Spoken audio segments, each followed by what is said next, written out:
Hello guys, I hope आप सब अच्छे होंगे। आज के इस वीडियो में हम बेल के कंसेप्ट को समझने जा रहे हैं। बेल क्या है? देखो, बेल एक टेम्परेरी रिलीज है। किसका? एक पर्सन का। किससे? पुलिस कस्टडी से। एक पर्सन का temporary relief from police custody. अब पुलिस कस्टडी कब होती है? देखो, कोई क्राइम होता है तो जब कोई जिस पे शक किया जाता है किसी ने क्राइम किया है, जिसको हम एक्यूज बोलते हैं, शक जिसको होता है उसको एक्यूज बोलते हैं, ठीक है। तो एक्यूज को पुलिस लेके जाती है, तो पुलिस अपनी कस्टडी में रखती है, तो उस कस्टडी से टेम्परेरी रिलीफ करने के लिए बेल का प्रावधान आया, कंसेप्ट आया। अब बेल कितने टाइप की है? देखो, बेल 5 टाइप की है आपकी बेल। तो इसमें आपकी पहली हम बोलते हैं रेगुलर बेल। सेकंड आपका है एंटिसिपेटरी बेल होती है। उसके बाद आपकी है डिफ़ॉल्ट बेल, और एक आपकी ट्रांजिट बेल भी है, और इंटरिम बेल। ठीक है, ये 5 टाइप की आपकी बेल है।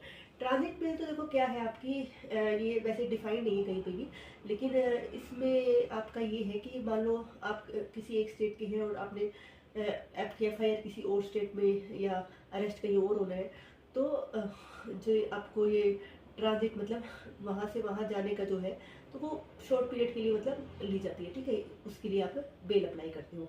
उसके बाद इंटरिम बेल भी आपका बहुत शॉर्ट पीरियड के लिए होती है। वो जो आपका मान लो एंटिसिपेटरी बेल और रेगुलर बेल में जितना टाइम लग रहा है, उस टाइम बिटवीन आप इंटरिम बेल ले लेते हो, ठीक है। ये भी कहीं डिफाइन नहीं है। उसके बाद डिफ़ॉल्ट बेल की बात करें तो डिफ़ॉल्ट बेल आपकी होती है, देखो पुलिस जब आपको पता ही है कोई क्राइम होता है तो एक्यूज को विद इन 24 आवर मजिस्ट्रेट के सामने लेके जाना होता है, तो वहाँ पे मजिस्ट्रेट आपको पुलिस कस्टडी या जुडिशियल कस्टडी में वो करता है अलाउ। तो जब ये कस्टडी में होता है तो उसको पुलिस को चार्जशीट पेश करनी होती है।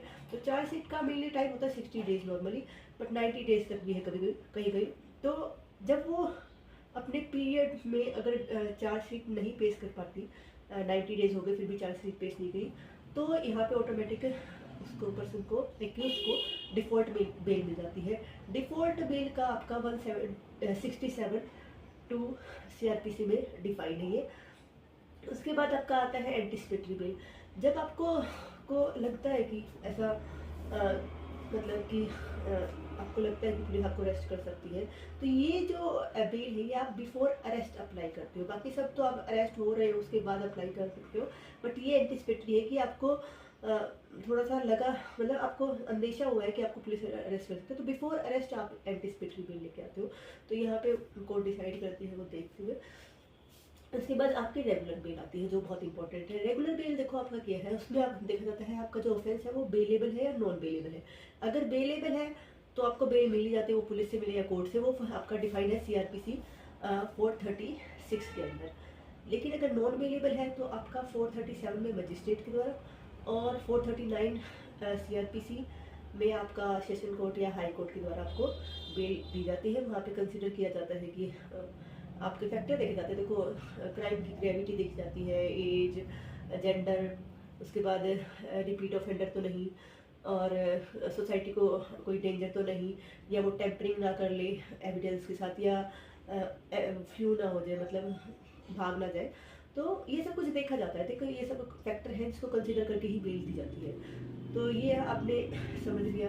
अब मेन जो ये सारा कंसेप्ट जो बेल का है वो एक थॉट के ऊपर है। N accused is presumed innocent until proven guilty। यानी किसी भी पर्सन को, किसी एक्यूज को हम निर्दोष ही मानेंगे जब तक कि उस पर वो जो गुनाह है, वो जो उस पर लगा है, जिस वजह से उसको वो किया गया है, तो वो जब तक प्रूव हो जाता तब तक हम उसको इनोसेंट मानते हैं। तो इसी कंसेप्ट में बेल का कंसेप्ट लेके आए हुए हैं कि अगर वो जब बेगुनाह है, हो सकता है लास्ट में जाकर वो प्रूव हो जाए कि बेगुनाह है, तो उसको बेवजह पुलिस कस्टडी में क्यों रखना। लेकिन ये पुलिस कस्टडी में एक कंडीशन पे रखा जाता है कि जब भी कोर्ट में उसको बुलाया जाएगा वो आएगा वहाँ पे। तो ये सिक्योर किया जाता है कि भाई वो जब भी इन्वेस्टिगेशन में जरूरत होगी, जब भी कोर्ट में होगा, उसको आना पड़ेगा, ठीक है। ये कंडीशन होती है बेल की। अब बेल अप्लाई कैसे की जाती है? देखो, बेल फीलिंग के लिए आप एप्लीकेशन डालते हो, ठीक है। एप्लीकेशन उसके बाद आपका नोटिस दिया जाता है प्रोसिक्यूटर को। उसके बाद अगर आपका प्रोसिक्यूटर ऑब्जेक्शन नहीं करता तो आपकी जो एप्लीकेशन उस पर हियरिंग होती है। वहाँ पे डिसाइड होता है, देन आपको बेल मिल जाती है, ठीक है। लेकिन अगर आपने नोटिस दिया प्रोसिक्यूटर को, प्रोसिक्यूटर ऑब्जेक्शन लगाता है तो ऑब्जेक्शन पे हेयरिंग होती है, देन वो रिजेक्ट और एक्सेप्ट वहाँ पे डिसाइड होता है, ठीक है।